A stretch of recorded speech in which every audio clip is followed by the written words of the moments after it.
Police সদর দপ্তর বলছে, চুরি ডাকাতির পরিমাণ আগের চেয়ে কিছুটা কমলেও খুন বা হত্যাকাণ্ডের ঘটনা নিয়ন্ত্রণে আনা যায়নি। বাংলাদেশ পুলিশের অতিরিক্ত IG crime and operation Khandakar Rafiqul Islam বলেছেন, প্রতি মাসে কম বেশি ৩০০-র মতো খুনের ঘটনা ঘটছে। গড়ে প্রতিদিন ১০টা করে খুন যেন আমাদের ভাগ্যে লেখা রয়েছে। চলতি বছরের জানুয়ারি থেকে জুলাই পর্যন্ত ৭ মাসে খুনের ঘটনায় মামলা হয়েছে ২,০৭৬টি। এর মধ্যে জানুয়ারিতে ২৮৭, ফেব্রুয়ারিতে ২৫০টি, মার্চে ৩১৭ ও এপ্রিলে ২৮৮টি। আজিজ ভাই, আপনার কাছে কি মনে হয় এই ঘটনাগুলো কেন আসলে দিন দিন বাড়ছে? সব খুনেও কিন্তু আবার বিচার মামলা হয় না, অনেক মামলা হয় না। যেমন আমাদের লোকাল একটা মানবাধিকার কমিশন বলে, তারা কিন্তু একটা রিপোর্ট দিয়েছে এবং ডেইলি স্টারের বাংলাতে ছাপা হয়েছে। তারা বলছে গত মাসেই খুন হচ্ছে 68 জন, 168 জন মারা গেছে। এবং সে ভাগ করে দিয়েছে পারিবারিক কলহ, যৌতুকের জন্যে, তারপরে রাজনৈতিক খুন, এগুলো ভাগ করে দিছে। তারা সারা থানায় এটা সার্ভে করেছে, তারা দাবি করেছে। তো এখন আমাদের দেশে যেটা হচ্ছে, আপনি দেখেন, একটা আগের যে জেনারেশন, অর্থাৎ আমাদের সময় যেটা, মানুষের প্রতি মমত্ববোধ ছিল, মানুষের মানসিকতা চেঞ্জ হয়েছে। সব জায়গায় কিন্তু বল প্রয়োগ এবং সেলফ সেন্টার্ড হয়ে গেছে মানসিকতাটা, বল প্রয়োগের চিন্তা করে। আগে দেখেন, গেঞ্জি গায়ে দিত না, ঘাড়ে রাখতো, হাতে আপনার স্যান্ডেল, চামড়ার স্যান্ডেল হাতে করে রাখতো, নষ্ট হয়ে যাবে। কিন্তু খাবার ঠিক মতো পেত না, কিন্তু মানুষের মনে কিন্তু শান্তি ছিল, মানুষের প্রতি মমত্ববোধ ছিল, একজনের কষ্টে আর একজন জড়িত ছিল। এখন কিন্তু সবাইকে কিভাবে বল প্রয়োগ হোক, যেভাবে হোক, কিভাবে তাকে পরাস্ত করে আমি আমার অবস্থান দৃঢ় করব, শক্ত করব, বা আমি বেনিফিটেড হব, সেই কাজে কিন্তু মানুষ ব্যস্ত। এটা কিন্তু দিনে দিনে, ধরেন আমি বলবো যে দেশ স্বাধীন হওয়ার পর থেকে আজ পর্যন্ত রাজনৈতিক দলটা কিন্তু জাতীয় গঠন করার চেষ্টা করে নাই। আমাদের জাতীয় স্খলন যেটা ঘটছে, বিশেষ করে অন্তর্বর্তীকালীন সময়ে, এই সময়ে তো তরুণদেরকে বিভিন্ন মিনিস্ট্রিতে দেওয়া, কমিশনে দেওয়া, এবং এইসব করতে গিয়ে এবং সরকারের অংশ নেওয়ানো, এবং তাদেরকে শিক্ষার ব্যাপারে কোনো আগ্রহ তৈরি না করে, শুধু কি এই 2 বছরের কথা বলেই কি আসলে পার পাওয়া যাবে? আমি তো বলছি 71 থেকে শুরু করে ধীরে ধীরে কোনো সরকারই কিন্তু আপনার জাতি গঠনের চেষ্টা করে নাই।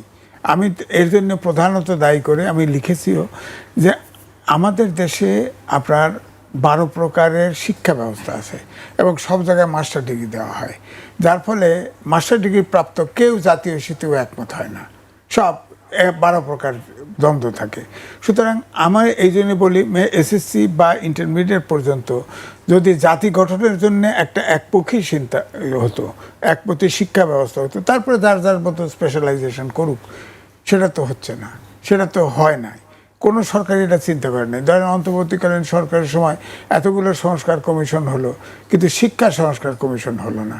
শিক্ষায় আপনি দেখেন, ফেজিবাদের সময় শেখ হাসিনা কমি রেস করছে, কমি সমাবেশে হাজির হলো, সেখানে কমি জননী উপহার নিল, এরকম।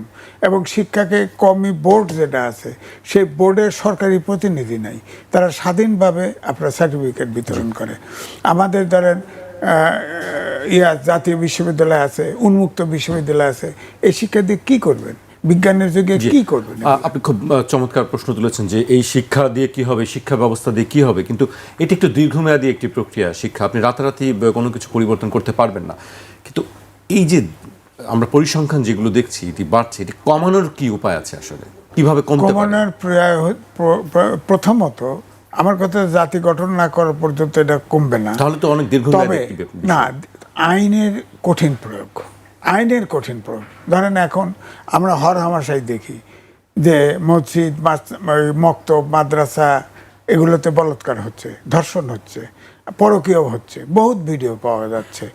আইন করেন না কেন? আইন করেন না কেন? বেগম খালেদা জিয়া প্রধানমন্ত্রী ছিল, আমি বলেছি বহু জায়গায়, সেখানে অ্যাসিড মারা হতো মেয়েদের গায়ে, এটা মহামারী আকার ধারণ করছিল। আইন হলো ক্যাপিটাল পানিশমেন্ট, সর্বনিম্ন যাবজ্জীবন, আইন প্রয়োগ করলো, এখন অ্যাসিড নিক্ষেপ নাই।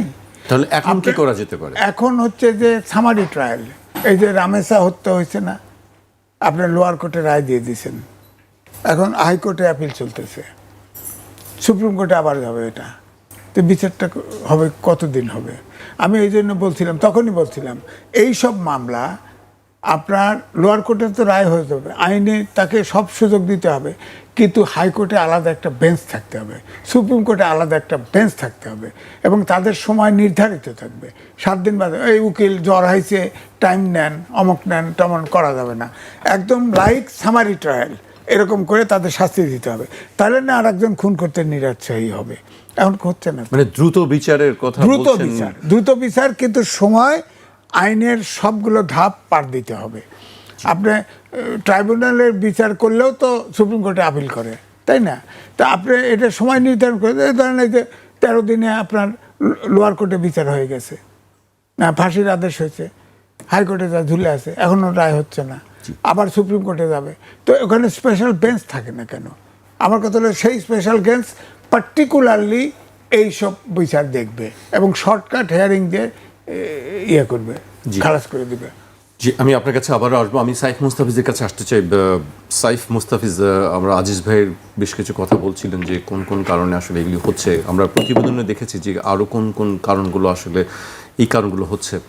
রাজনৈতিক আধিপত্য, প্রভাব বিস্তার করা, একে প্রতিপক্ষকে ঘায়েল করার চেষ্টা, এই বিষয়গুলো উঠে এসেছে এবং অসহিষ্ণুতা মানুষের মধ্যে খুব বেশি পরিমাণে।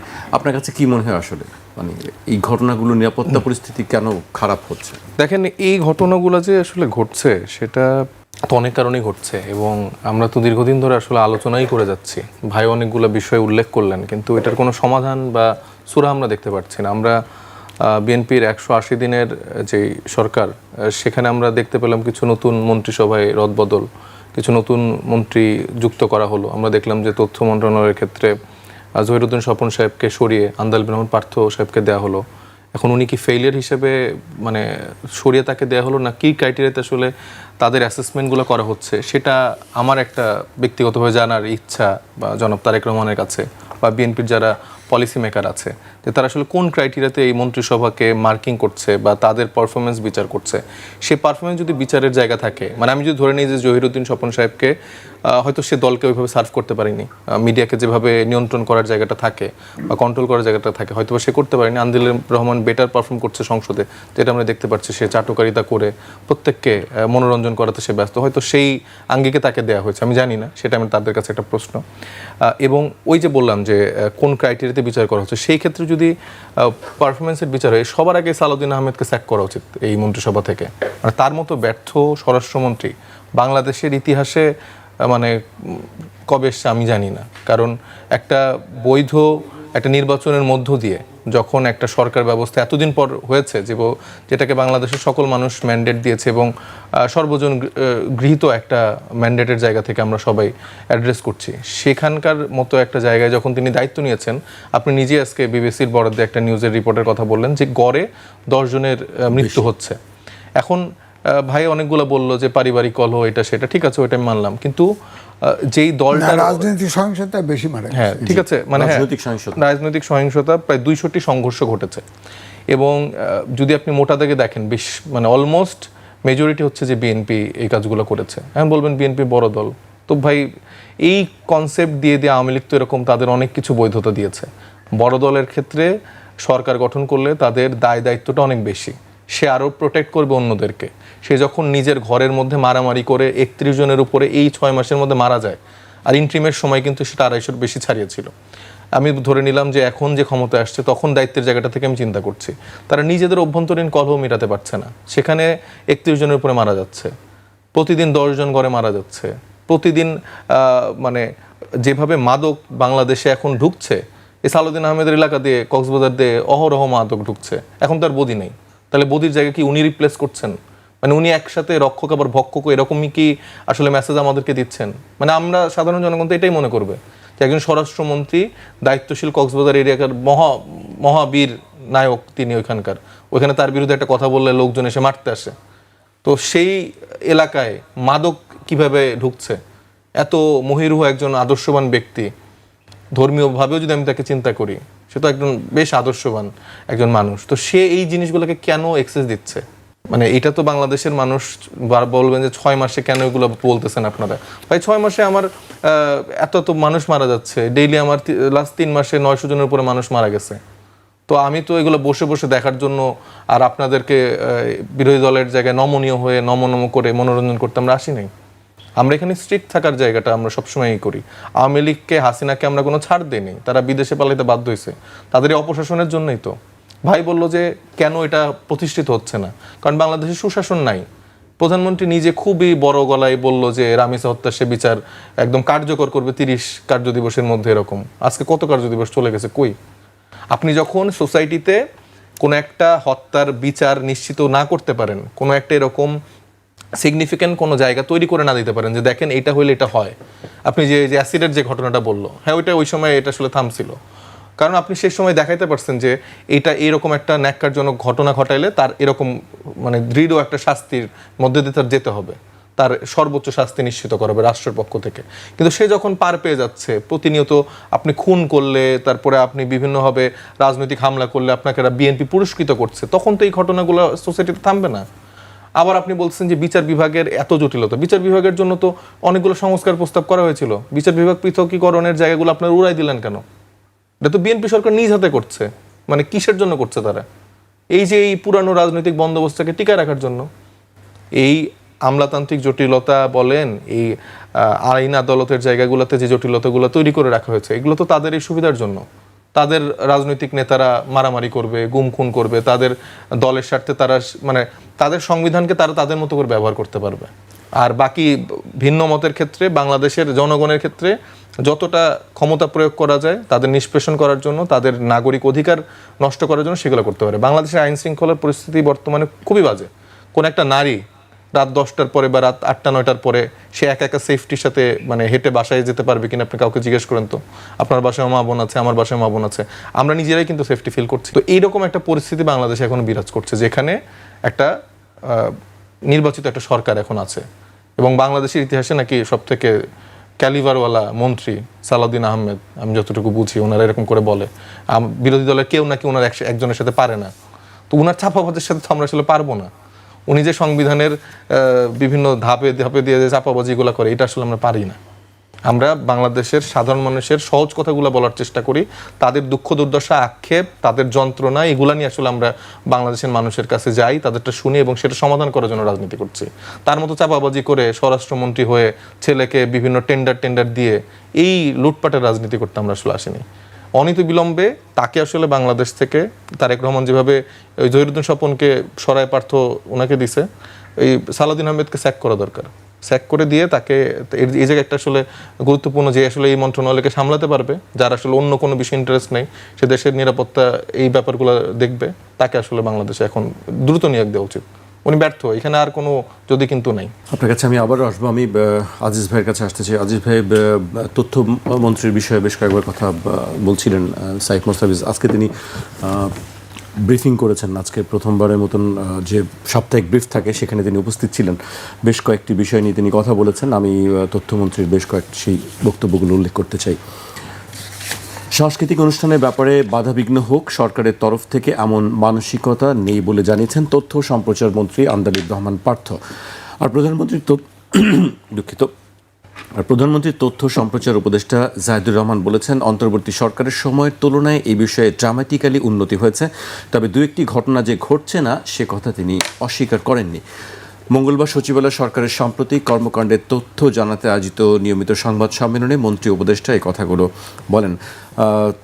আন্দালিব রহমান পার্থ বলেছেন, শুধু ক্ষমতাচ্যুত শেখ হাসিনা নন, পলাতক সবাইকে ফেরত চায় ঢাকা। তিনি বলেছেন, সরকার গণমাধ্যমকে নিয়ন্ত্রণ করবে না। আরও কয়েকটি বিষয় নিয়ে কথা বলেছেন। দেশে 6 মাসে কোনো গুমের ঘটনা ঘটেনি, দেশে সারের পর্যাপ্ত মজুদ রয়েছে, সংকট নেই, তবে কোনো জায়গায় বিতরণে অনিয়ম হচ্ছে। কোনো স্বাভাবিক সময়ে বর্তমান সরকার ক্ষমতায় আসেনি, সবকিছু মিলিয়ে একটি স্পর্শকাতর সময় পার করছে সরকার। দেশের মানুষ সঙ্গে থাকলে এগিয়ে যাবে সরকার। অনেকগুলো বিষয় তিনি অ্যাড্রেস করেছেন। সরকারের যে সাংস্কৃতিক অনুষ্ঠান, নৌকার প্রাইজ, এগুলো বন্ধের মানসিকতা নেই, এটার অর্থটা কি? বন্ধ হচ্ছে তো, এটা তো অর্থ বুঝলাম না। সরকারের দায়িত্ব, আমাদের তৃণমূলের যে কালচার, যাত্রা, গান, নাচ, এগুলো তো থাকতে হবে। নৌকাবাজ কেন বন্ধ করবে? তৌহিদি জনতা নৌকাবাজ বন্ধ করে দিয়েছে, এটা কেমন কথা? তো এগুলো সরকার দেখবে না? তাহলে বলুক যে পুরানো সংস্কৃতি থাকবে না দেশে, আমরা নতুন করে সংস্কৃতি, আমরা অমুক দেশের সংস্কৃতি আমদানি করব, বলুক বলুক। তাহলে বলুক না, বাইডেনের ছেলে তিনি একটা অকাম করে গেছে, অর্থাৎ তার ছেলে আপনার শুল্ক ফাঁকি দেওয়ার মামলায় পড়েছে, তখন নিশ্চিত তার 10 বছর জেল হবে। সাংবাদিকরা তাকে প্রশ্ন করছে প্রথমে যে আপনার ছেলের তো এরকম জেল হবে, আপনার কি বক্তব্য? কয় আমার তো কিছু করার নেই। অথচ বিচারকের নিয়োগ দিয়েছে সে। পরে হয়তো দেখা গেল হয় পিত্ত ভালোবাসা অথবা ফ্যামিলি প্রেশারে তাকে কিন্তু মাফ করে দিছে, সরকারে তাকে ইন্ডিপেন্ডেন্ট দিয়ে দিছে। তো এটা তার জন্য একটা স্পট বটে। কিন্তু আমাদের এটা তো বাংলাদেশ, আমাদের বাংলাদেশ অপকর্ম চলছে, চলবে। সরকার কিন্তু আমার কাছে মনে হয় সব জায়গায় গা বাছায় চলার চেষ্টা করতেছে, কোনো কিছু ধরি না ছুঁই না এমন একটা ভাব। চলুক, দেশ চলুক, এভাবে তো দেশ চালানো যায় না। অ্যাসেপ্ট করতে হবে, আইন না থাকলে আইন করতে হবে। 2/3 মেজরিটির পার্লামেন্টে আছে, আইন না থাকলে আইন করবে। দুর্নীতি বিরোধী আইন তো ক্যাপিটাল পানিশমেন্ট আছে কমপক্ষে 10টা দেশে। আমাদের দেশে দুর্নীতি হয় না কোথায় বলেন? এই যে কারণ বাজার এখন বসে আছি, চাঁদা উঠতেছে না, দিনে চাঁদা উঠতেছে 1 কোটির থেকে 1.5 কোটি। এই হিসাবে এইটা চাঁদা নাই কে? এখানে তো জামাতের এমপি, বিএনপির সরকারে কেউ তো বলে না। তাহলে কি জামাতের পক্ষ থেকে চাঁদা না না না, আমাদের কথা হলো জামাতের এমপি যদি বিএনপির লোক চাঁদা দেয়, তো জামাতের এমপি চিৎকার করে না কেন? বলে না কেন? জাতির কাছে বলে না কেন? জামাত যদি বিএনপি চাঁদাবাজি করে, তাহলে বিএনপি জামাতের এমপি চিৎকার করুক, আর না হলে জামাতের এমপি বন্ধ করুক। এখন আমার বক্তব্য হচ্ছে যে বন্ধ কে করবে? এমপি প্রাইমারি দায়িত্ব তো সরকারের অংশ।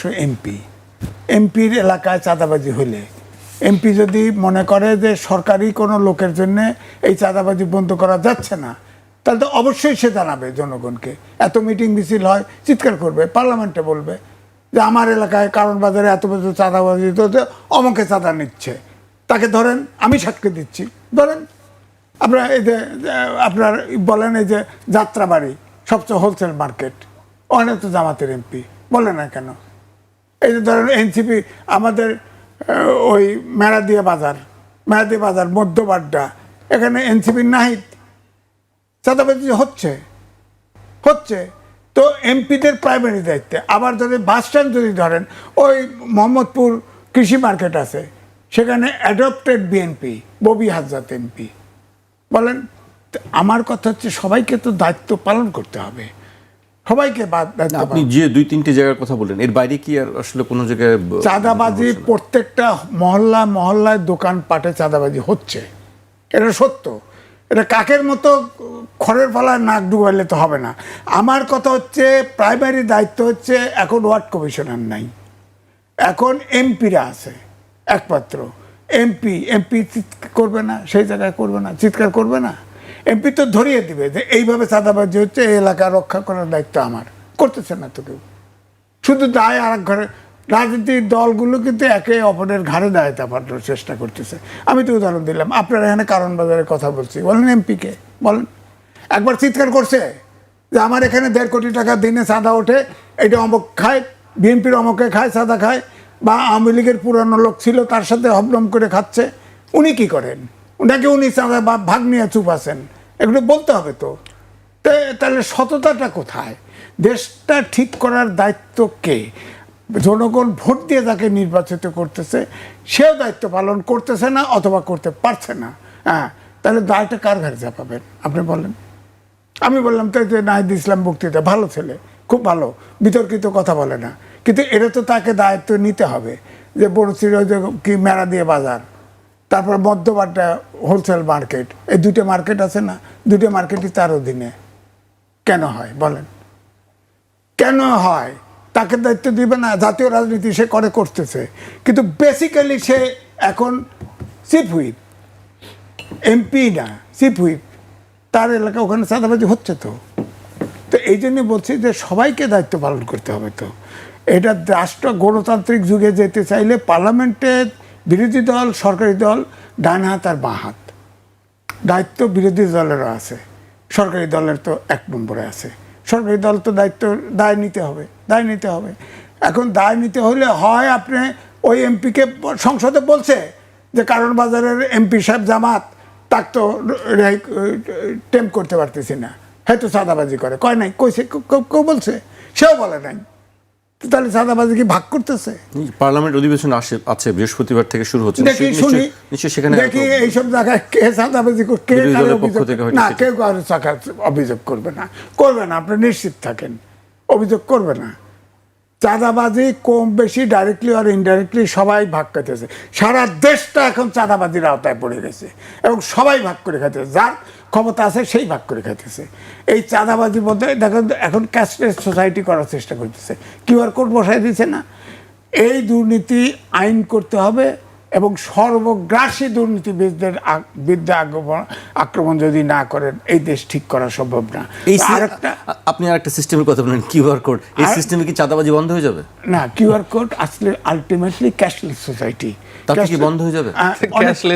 ক্যাশলেস চাঁদা নেবে, অনেকাংশে ইজি না, ক্যাশলেস চাঁদাবাজি হবে, তখন হুন্ডি ছাড়া থাকবে না, হুন্ডি আপনি ট্যাকেল করার চেষ্টা করেন। হ্যাঁ, যদি ধরেন টাকার বিনিময় যদি না হয়, আপনি কি করে চাঁদা নেবেন? টাকাই আপনার হাতে আসবে না, কি করবেন? আপনার হাতে যাবে কিভাবে? সেইভাবে যাবে, এই বসায় দিবেন কিউআর কোডের টাকা। এই যে দেখেন, এই যে সেকেন্ড টাপে আগের বারে আপনার তেল নিয়ে হান্ডিত করে নিয়ে আবার বাইরে বিক্রি করে দেয়। হ্যাঁ, এবারে করছে কিউআর কোডে রিসিট করাইছে, কারণ তখন করতে কি ওই এআই বসায় রাখছে, যদি আপনার গাড়িতে তেল কি পরিমাণ নেন ডাউট হলে আপনাকে ধরবে। এখন ধরেন কিউআর কোড বড়া দিল, ছোট দোকানেও এখন কিউআর কোড লাগবে ইয়ে করতে। যদি আপনি বেশি বেশি টাকা আদান প্রদান করেন, একসাথে 1 লাখ টাকা পার করে দিলেন, ধরবে না? ধরবে তো। আপনি যদি আর্মি এক জেনারেলের অফিসে যান দেখা করতে, আপনাকে ঢুকতে প্রথমে করবে আপনার মোবাইলটা এখানে রাখেন, একটা ট্রের উপরে রাখতে দেয়, তার মানে মোবাইল থেকে সব নিয়ে গেল। আপনি কি মিসক্রিয়েন্ট না ভালো মানুষ, সব বাদ। তো এই জন্য আমি বলছি যে আলটিমেটলি ধরেন এই যে আপনার এখানে আসার পরে আপনার ট্রাফিক সিগন্যালে এআই বসায় দিছে, এখন দেখেন এত জ্যাম, তারপরেও কিন্তু ব্রেক করে না, ওইটা ডরে, কারণ অটো ফাইন হবে। এই জন্য আমাদেরকে আসলে যতই বলেন না কেন, আমরা মানুষ পারতেছি না, বা সরকার পারতেছে না, বিরোধী দল পারতেছে না, অভ্যুত্থানের শক্তি পার্লামেন্টে পাঠাইলাম, তাও হচ্ছে না। সুতরাং এখন মেকানিক্যালি এই দেশ দমন না করলে তো হচ্ছে না। আজিজ ভাই, আপনার কাছে আসবো। অভ্যুত্থানের শক্তিও বিরোধী দল তারা সংসদে আছে, তারাও পারছে না। আজিজ ভাইয়ের বক্তব্য দিয়ে আমি আপনার কাছে জানতে চাই আসলে কি বিষয়টি। আমি একটু প্রথম ইস্যুটা অ্যাড্রেস করতে চাই, যেটা হচ্ছে যে নৌকাবাইজ বা আমাদের কালচারাল যে সাইডটা। 2 দিন আগেই আমাদের যিনি প্রিয় স্বরাষ্ট্রমন্ত্রী আছেন সালাউদ্দিন আহমেদ, ওনাকে সাংবাদিকরা প্রশ্ন করেছিলেন। তো এই বিষয়টা নিয়ে উনি খুব একটু বিরক্তির ভঙ্গিতেই বলেছিলেন যে এই বিষয়টা আলাদা, ব্রাহ্মণবাড়িয়াতে এই গান বাজনা সিনেমা এটা অনেকটা নিষিদ্ধের মতো, তো এটাকে সে আলাদাভাবে ট্রিট করছে এবং কাইন্ড অফ একটা বৈধতা দিয়ে দিচ্ছে যে এখানে এই জিনিসগুলো ঘটতেই পারে এবং এই ব্যাপারে আসলে সরকারের খুব বেশি কিছু করার নেই। তো এটা আসলে একটা গুরুত্বপূর্ণ একজন দায়িত্বশীল মন্ত্রীর থেকে এরকম স্টেটমেন্ট বা এরকম অ্যাকশন তো বাংলাদেশের মানুষ দেখতে চায় না। দেখেন, আমাদের দেশে ভিন্ন মত, বিভিন্ন রকম সাংস্কৃতিক জায়গা থেকে অনেকে আছে, খুব ধর্মভীরু মানুষ যারা গান বাজনা সিনেমা পছন্দ নাই করতে পারেন, কিন্তু যেই মানুষগুলো পছন্দ করেন তাদের জায়গাটাও, সেও তো বাংলাদেশের নাগরিক, তাদের রাইটটাও তো আমাদেরকে নিশ্চিত করতে হবে। এক হচ্ছে যে আমাকে কোনো রকম প্রবলেম না ক্রিয়েট করে যে যার ধর্ম পালন করা থেকে শুরু করে যে যার সাংস্কৃতিক কার্যক্রম অবশ্যই বাংলাদেশে এটা নিশ্চিত করতে হবে, এটা রাষ্ট্রের দায়িত্ব, এটা আমাদের সকলের দায়িত্ব। এবং নৌকাবাইচের মতো বাংলাদেশের এই আদি ঐতিহ্যের মতো এরকম সাংস্কৃতিক জায়গাগুলো কেন বন্ধ করা হবে বা কেন আসলে বাধা দেওয়া হবে, এটা আমার একটা কোশ্চেনের বিষয়। এটাতে আসলে কিভাবে আমাদের কোনো ধর্মীয় অনুশাসন নষ্ট হচ্ছে। আমি একজন প্র্যাকটিসিং মুসলিম, আমি একটু বুঝতে পারলাম না যে নৌকাবাইজদের কিভাবে আমার ধর্মীয় অনুভূতিতে আঘাত আনা যায়। অথবা কোনো দেখেন সিনেমা দিয়ে যে এখন যে আমরা টকশো করছি, এটাও তো অনেকে বলবে যে টিভি দেখা হারাম বা টিভির থ্রুতে যে কথা বলা হচ্ছে।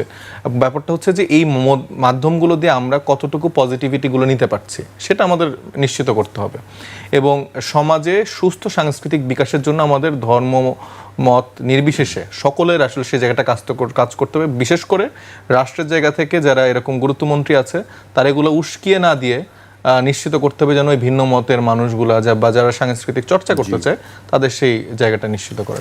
সব গাড়ি তাদের সাইড দিতে হয় এবং তারা এক্সপ্রেসওয়েতে উঠে যায়, ইউলিপে উঠে যায়, সব জায়গায় উঠে যায়। আর ব্যাটারি চালিত রিক্সা আমি লিখেছি 4,000 কোটি টাকা রাজস্ব ফাঁকি যায়।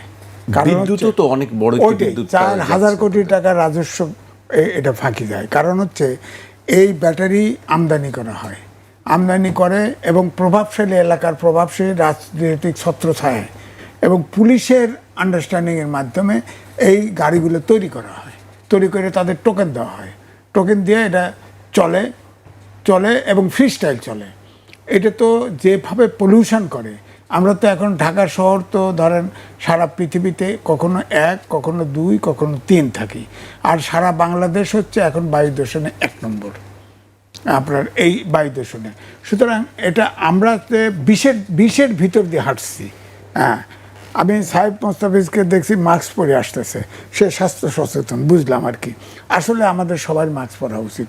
এটা ঢাকা শহর এমনিতেও বসবাসের উপযোগী না। ব্যাটারি চালিত রিক্সা আর একটা দেখেন, বুড়া শিশুর থেকে শুরু করে সবাই চালায়, কারণ চাপ লাগে না। কৃষি খামারের লোক পাওয়া যায় না, আমাদের গ্রাম দেশে জমি জমা আছে, কোনো কৃষিকর্মী পাওয়া যাচ্ছে না তো ওখানে, ওই কারণে এখানে সহজভাবে চালাতে পারে, আর চাপ দিলেই হয় এবং কাউকে মানে না। সুতরাং এটা অবশ্যই নিয়ন্ত্রণ করা উচিত। আমি মনে করি আধুনিক যুগে, বিশ্বায়নের যুগে আপনার রাজধানী শহর কিন্তু সবার, এটা মাথায় রাখতে হবে। এখন আপনি এই ব্যাটারি চালিত যে পরিকল্পনাটা হচ্ছে, তাদের লাইসেন্স দিবে, তাদের হয়তো মেইন সড়কে আসতে দিতে চাইবে না, এরকম। আপনি একটা ব্যাটারি চালিত রিক্সা ড্রাইভারের সাথে কথা বলে দেখেন, যেভাবে মারমুখী হয়ে যায়, তাদের মানসিকভাবেও তো তাদের সম্ভব নয় নিয়ন্ত্রণ করা। তাদের কোনো কথা শোনে না। আমার কথা হচ্ছে যে উৎস মুখে ওষুধ লাগাইতে হবে। এই রিক্সাটা তৈরি হয় কোথায়? ব্যাটারি চার্জটা কোথায় হয়? ব্যাটারি চার্জটা করে হয়, কে তৈরি করে? সব কারখানায় তৈরি করে। তো আপনার জায়গা আমি উল্লেখ করে দিচ্ছি। তারপরে ব্যাটারি আমদানি করে কে? ব্যাটারি চার্জ দেয় কিভাবে? ওই লাইনে এখানে ইলেকট্রিক লাইনম্যান জড়িত আছে, পুলিশ জড়িত আছে, প্রভাবশালী রাজনীতির ছত্রছায়ার লোক আছে। ওইখানে যা আক্রমণ করলে এদেরকে শাস্তি দিলেই তো আপনার ব্যাটারি চালিত কমে যায়। এত সহজলভ্য ব্যাটারি চালিত রিক্সা, ব্যাটারি চালিত রিক্সার তো শহরে একদমই ব্যান করা উচিত, একদমই।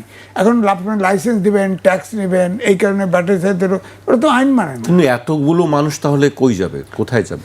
আগে যেমন ছিল তেমন যাবে, কৃষিকাজে যাবে। আপনার ধরেন আপনার 60-70 বছরের বৃদ্ধ, 80 বছরের বৃদ্ধ, সেও এসে ব্যাটারিতে উঠে যাচ্ছে। সে তো ওই কৃষিকাজ করতে পারে না হয়তো, সে শহরে এসে ভাবে যে এটা একটা পাবো, পাই ইনকাম শুরু করব। বাচ্চা দেখেন, সে 18 বছর বয়স নেই, আমি 16 বছরের বাচ্চাকে ব্যাটারি চালিত রিক্সা 15-16 বছর দেখি, আপনি দেখবেন হরার বাসায় দেখবেন, দেখি তো এরা আসে তো। সুতরাং কৃষিকাজের দেশে কিন্তু কৃষি আমাদের করোনাকালেও বাঁচিয়েছে। কৃষি তো বাঁচাইতে হবে প্রয়োজনে। সেখানে কৃষি, এই ধরনের একটু আগে বলছেন আপনার সার তো আপনার এটা ঠিক, আপনার জ্বালানি সরবরাহের কারণে অনেক সার এখন বন্ধ আছে, কিন্তু আগের স্টক আছে। এই স্টক কিন্তু ঠিকই ডিলাররা নিছে, ডিলাররা নিয়ে বাইরে বিক্রি করে দিচ্ছে, বাজারে দাম বেশি, মানে দোকানপাটে দাম বেশি, অনেকে আবার মজুত করছে, কিন্তু সারের তো অভাব নাই। তা আপনার আইন প্রয়োগ কোথায়? আপনার এটার খবরে আসতেছে, তার সাথে সাথে গ্রেপ্তার। ডিলাররা কোথায় বিক্রি, ডিলারশিপ ক্যান্সেল করে না অন্তত, ধরে আইনের আওতায় নেন। কিন্তু ব্যাপারটা হচ্ছে সব কিছুর ঊর্ধ্বে হচ্ছে আইন প্রয়োগ করতে হবে। এই জায়গাটা শিথিলতা লক্ষ্য করা যাচ্ছে। আচ্ছা, আপনার কাছে আবারও আসবো, যুদ্ধ বিমানের বিষয়টা একটু পরে আপনার কাছে আসছি। আমি সাইফ মোস্তাফিজের কাছ থেকে রিক্সার বিষয়টি একটু জানতে চাই। কি হওয়া উচিত? রিক্সা কি প্রধান সড়কে থাকা উচিত, নাকি একটু আসলে নীতিমালা থাকা উচিত? সরকারও যে বিষয়টি নিয়ে আসলে চিন্তা করছে, এটি একটি বড় একটি ইস্যু হয়ে গেছে রাজধানীতে যারা চলাচল করি আমরা তাদের জন্য। দেখেন যে আমাদের দেশে একটা মূল সমস্যা হচ্ছে আমাদের কর্মসংস্থান নেই। আমাদের সরকার কিন্তু কমিটমেন্ট দিয়েছিল ইলেকশনের সময় যে তারা 1 কোটি কর্মসংস্থান তারা নিশ্চিত করবেন, কিন্তু সেখানে মানে কর্মসংস্থান তো হয়নি, বরঞ্চ আমরা দেখেছি যে 95টি কারখানা এর মধ্যে বন্ধ হয়ে গেছে, যেখানে 61,881 জন কর্মসংস্থান হারিয়েছে। আমরা কিছুদিন আগে দেখলাম যে ব্লুমবার্গের একটা প্রতিবেদন, ওই যে খুব আমরা আনন্দ করলাম যে আমার বন্ধু মহাজাতু জানে আমাদের প্রধানমন্ত্রী, তো উনি যে মালয়েশিয়াতে মানে মালয়েশিয়ার যে মেইন সিন্ডিকেট যে হোতা আমিন নূর, ওনার সাথে স্বয়ং আমাদের প্রধানমন্ত্রী সাক্ষাৎ করেছেন এবং প্রায় 1500 প্লাস যেসব এজেন্সি আছে তাদের মধ্যে সিন্ডিকেট করে 25টি এজেন্সিকে নিয়ে তারা একটা ছক করছে, যেখানে 60 থেকে 80 হাজারের যে ম্যানপাওয়ারের যেই ভিসার যে গুলা সেগুলো 4 লাখ টাকা থেকে 10 লাখ টাকা পর্যন্ত বিক্রি করা হবে। তো আমরা যে কর্মসংস্থান নিশ্চিত করতেই পারছি না, বরঞ্চ আমরা সিন্ডিকেট করে আমাদের স্বয়ং প্রধানমন্ত্রী নিজে এই সিন্ডিকেটগুলোকে প্রশ্রয় দিয়ে আশ্রয় দিয়ে এগুলোকে প্রমোট করছে। আমাদের এখানে কোনো কর্মসংস্থান নিশ্চিত না করতে পেরে কলকারখানাগুলো বন্ধ হয়ে যাচ্ছে। নতুন কোনো কর্মসংস্থান দেওয়ার মতো কোনো পলিসি, কোনো উদ্যোগ আমরা সরকার থেকে দেখতে পাচ্ছি না। আমরা দেখতে পাচ্ছি বিভিন্ন চাটুকারিতা যারা করে বেড়াচ্ছে তাদেরকে রাজনৈতিক সহকারী, তারপরে বিভিন্ন উপদেষ্টা যারা ভাই চাঁদাবাজির একটা কথা বললেন, 3টা আসনের কথা বললেন, এটা সলিউশন কিভাবে হবে? আমি তো ধরেন গুন্ডা না, ধরেন আমার আসনে আমি এমপি হয়েছে, এই আসনে আমি এমপি, এখানে সব গুন্ডা মাস্তান মাফিয়ারা হচ্ছে যে এখানে চাঁদাবাজি করছে। আমি তো বলছি যে কথাগুলো তো আমরা প্রতিনিয়ত বলছি, আপনি তাদের থেকেও শুনে দেখবেন যে তারা প্রতিনিয়ত তাদের জায়গাগুলো বলছে, চাঁদাবাজির কথা আমরা প্রতিনিয়ত বলছি। এটা থামানোর তো কোনো উদ্যোগ নেওয়া হচ্ছে না, বরঞ্চ দেখা যাচ্ছে যে সেই মানুষটাকে উল্টা মারা হচ্ছে এলাকাতে। মানে আমরা যদি দেখা যাচ্ছে যে এরকম মিটিগেট করা যাচ্ছে যে সেই সন্ত্রাসী বাহিনীতে মারা হচ্ছে, যখন জনগণ বা কেউ প্রতিরোধ করতে নিবে আপনার রাষ্ট্রের পক্ষ থেকে কোনো আইনের কোনো শাসন নাই, নিশ্চিত করা হচ্ছে না, ব্যবস্থা নেওয়া হচ্ছে না। আমি আরেকদিন হচ্ছে যে এই কারণবাজার যাওয়ার সময় দেখলাম যে ওপেনলি হচ্ছে যে ইয়া করা হচ্ছে, মানে কিশোর গ্যাংয়ের মতো হচ্ছে যে চাকু নিয়ে দাঁড়িয়ে মানুষের কাছে ছিনতাই করছে। তো আমি পুলিশের এখানে মানে জানানোর চেষ্টা করলাম, কিন্তু সেখানে কিন্তু কোনো ব্যবস্থা নাই। সেখানে মরে কিন্তু ট্রাফিক সিগন্যালে পুলিশ আছে, এখানে কিন্তু নিরাপত্তা নিশ্চিত করার জায়গাটা আছে, কিন্তু কই? তো এটা তো রাষ্ট্রের দায়িত্ব। আপনি রাষ্ট্রের জায়গা থেকে যদি বলেন যে বিরোধী দল আমাকে প্ল্যান দেন, উনি প্রথমে বলছেন না আই হ্যাভ এ প্ল্যান, আবার বিরোধী দলের কাছে বলতেছে যে এখন আমি কি করবো, আমাদের প্ল্যান দেন। মানে সব তো বিরোধী দলের ঠেকা নিয়ে বসে নেই, তাহলে বিরোধী দলকে সরকার চালাতে দায়িত্ব দিয়ে দেন। আপনার যদি এত অদক্ষতা থাকে, আপনি তো একটা পুরো ফেইলিয়ার একটা মানে সরকার। আপনি 2001 থেকে 6 শাসনামল যদি দেখেন, সেখানে যারা মেজর ফেইলিয়ার যারা মন্ত্রী ছিল তাদেরকে সে আবার নিয়ে আসছে। এই যে বাণিজ্য মন্ত্রী ছিল আমির মাহমুদ খসরু, ওনাকে তো পূর্ণ মেয়াদও পূর্ণ করতে দেননি বেগম খালেদা জিয়া, তাকে তো সরিয়ে দেওয়া হয়েছিল তাকে দায়িত্ব থেকে। সেই ফেইলার মন্ত্রীকে আপনি দিয়ে দিচ্ছেন অর্থমন্ত্রীর দায়িত্বে। আবার এই যে ইকবাল মাহমুদ টুকু সাহেব, উনি হচ্ছে যে মানে ওই সময় তো কারেন্টই থাকতো না বাংলাদেশের, ওই মানুষ মজা করে যে খাম্বাসে বিদ্যুৎ নেবে, এরকম অনেক রকম মিমিকে আমরা দেখতে পারি। তো এই সময়ের ওই সময়ের যে বিদ্যুৎ প্রতিমন্ত্রী ছিল ইকবাল মাহমুদ টুকু, সেও তার পূর্ণ মেয়াদ কিন্তু পূর্ণ করতে পারেনি তার ব্যর্থতার জন্য, তাকে কৃষি মন্ত্রণালয়ে পরে দেওয়া হয়েছে। মানে বাংলাদেশ তো এই সংস্কৃতি নাই যে একবারে সরাই দিবে, তাকে আরেকটাতে ট্রান্সফার করা হয়েছে। তো সেই সব ব্যর্থ মন্ত্রীদেরকে দিয়ে আপনি মন্ত্রণালয় কিভাবে চালাবেন? এরা বলে যে আমরা তো এখনই এটা সলিউশন করার সুযোগ নাই, এটা 2 বছর লাগবে সম্পূর্ণভাবে করতে। ভাই তোমার থেকে তো আমরা এইসব কথা শোনার জন্য বাংলাদেশের মানুষ তো বসে নাই। বাংলাদেশের মানুষ প্রতিদিন ট্যাক্স দিবে, বাংলাদেশের মানুষ প্রতিদিন আবার বিদ্যুতের বিল দিবে, ভূতরে বিল আসবে, এগুলো দেওয়ার পরও সে নিরবিচ্ছিন্ন বিদ্যুৎ পাবে না।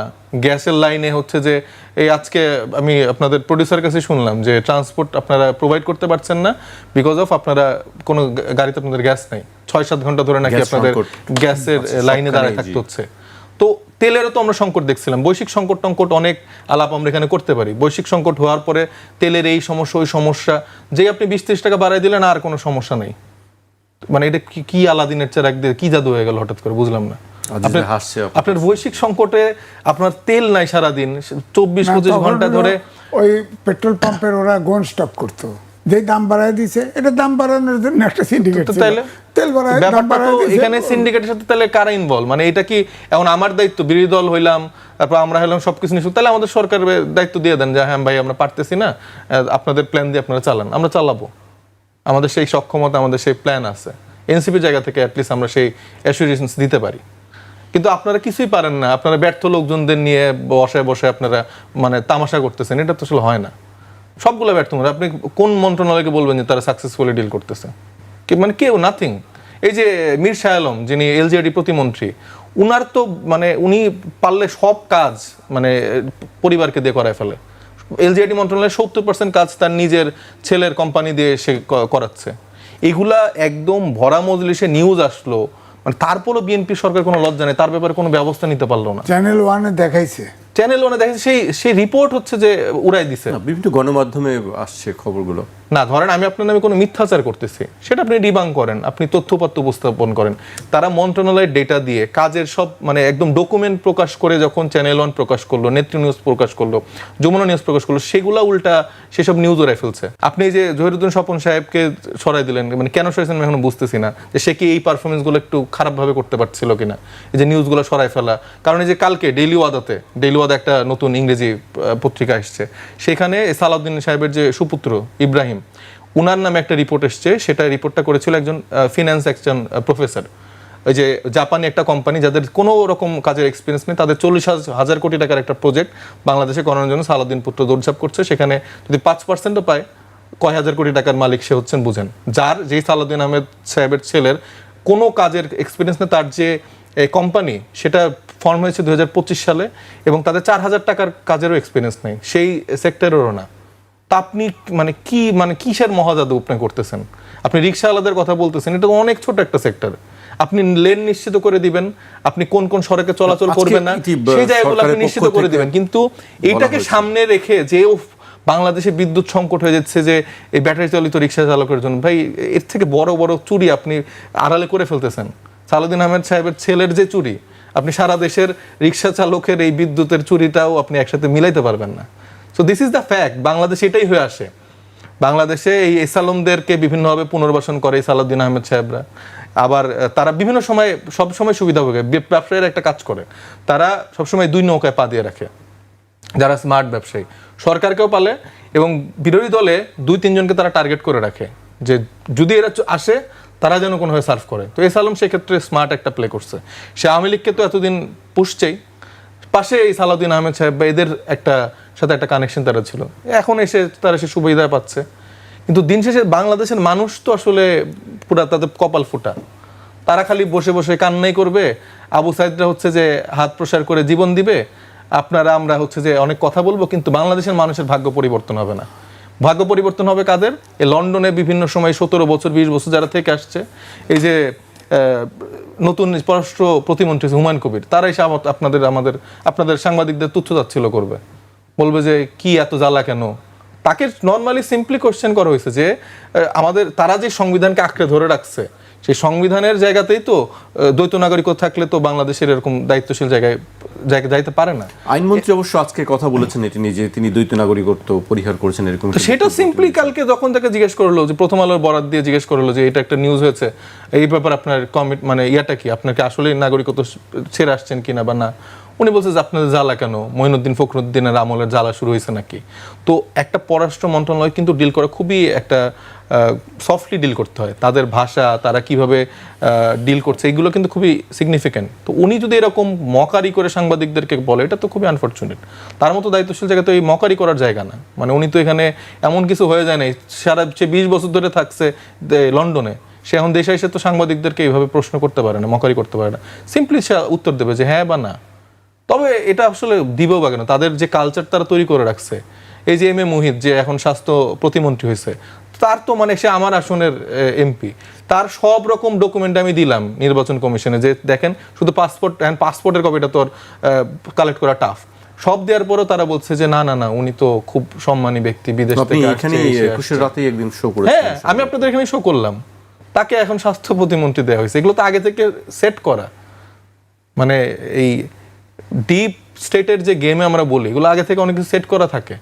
এইসব মানুষকে তারা সেট করে রাখছে যে তারা কার কি সার্ভ করবে, কিভাবে কাদের কি আনবে। এই যে এনে এখন আপনাকেও তো আমি সবগুলো ডকুমেন্ট দেখালাম, আমি এই প্রোগ্রামেতেই আমি সবগুলো ডকুমেন্ট দেখালাম।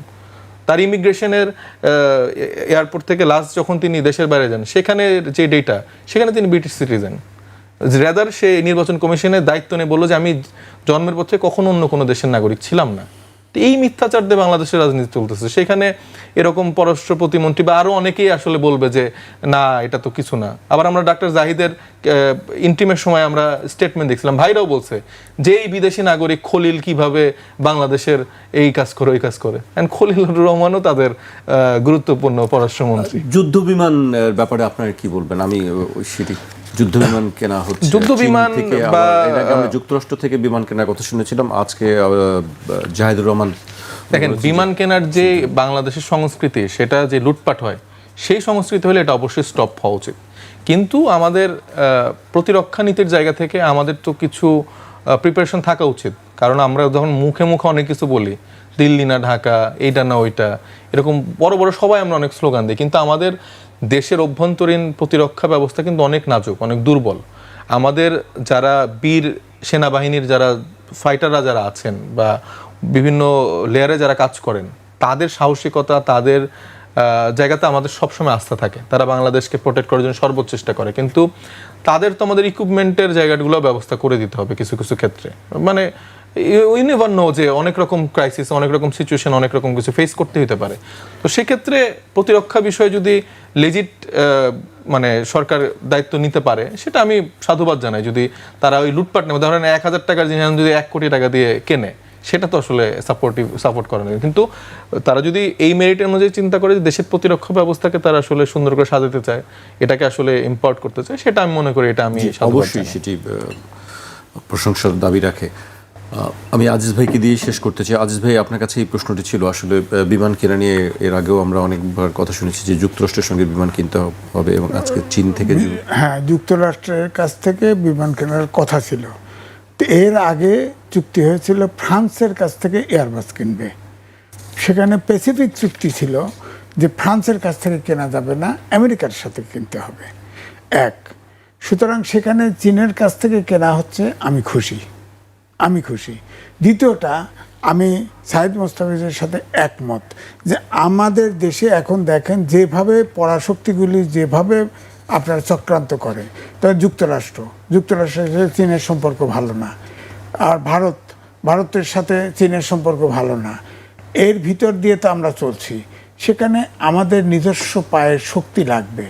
অর্থাৎ শহীদ প্রেসিডেন্ট জিয়াউর রহমান বলছিল যে অন্তত পক্ষে আমাদের সমরশক্তি এমন থাকতে হবে যাতে করে অন্তত পক্ষে 24 ঘন্টা আমরা ঠেকায় রাখতে পারি কেউ যদি আক্রমণ করে। সেই ক্ষেত্রে তিনি বলছিলেন যে অন্তত পক্ষে যুবক শ্রেণীকে রেডি করা, তাতে স্কাউট এবং আপনি দেখেন স্কুল এবং বিশ্ববিদ্যালয়ের স্কাউট ছিল আগে, সেই স্কাউট এখন নাই। তা আমি মনে করি যে আমাদের সমরশক্তিতে শক্তিশালী হওয়া দরকার, এটা ঠিক আছে।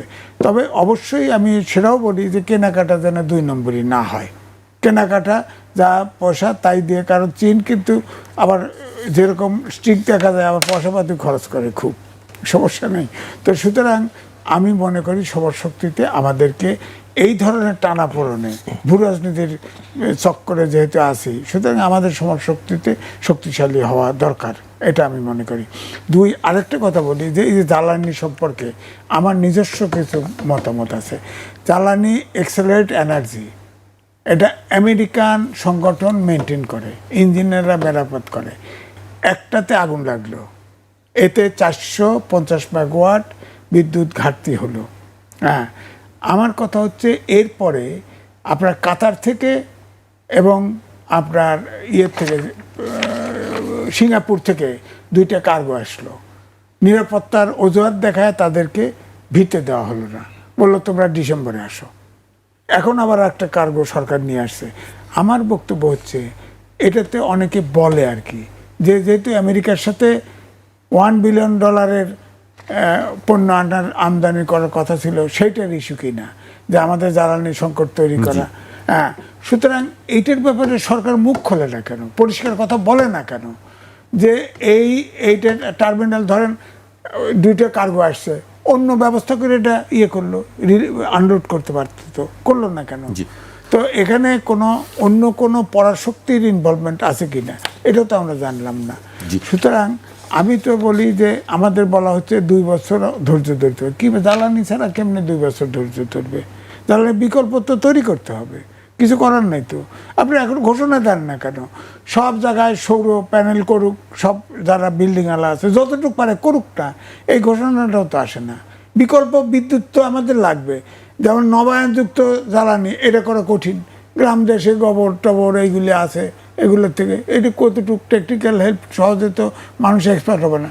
কিন্তু ঢাকা শহরে যাদের বাড়ি আছে, শহরগুলোতে যাদের বাড়ি আসে, তারা তো সৌরশক্তি বোঝে, ওইটা বলেন না কেন? চীনের সাথে আমাদের খাতির হয়েছে, ঠিক আছে, চীন যতটা সম্ভব সাশ্রয়ী রেটে প্যানেল দিল সাপ্লাই, আমাদের সব বসায় দিক, অন্তত বিকল্প ব্যবস্থাটা করুক।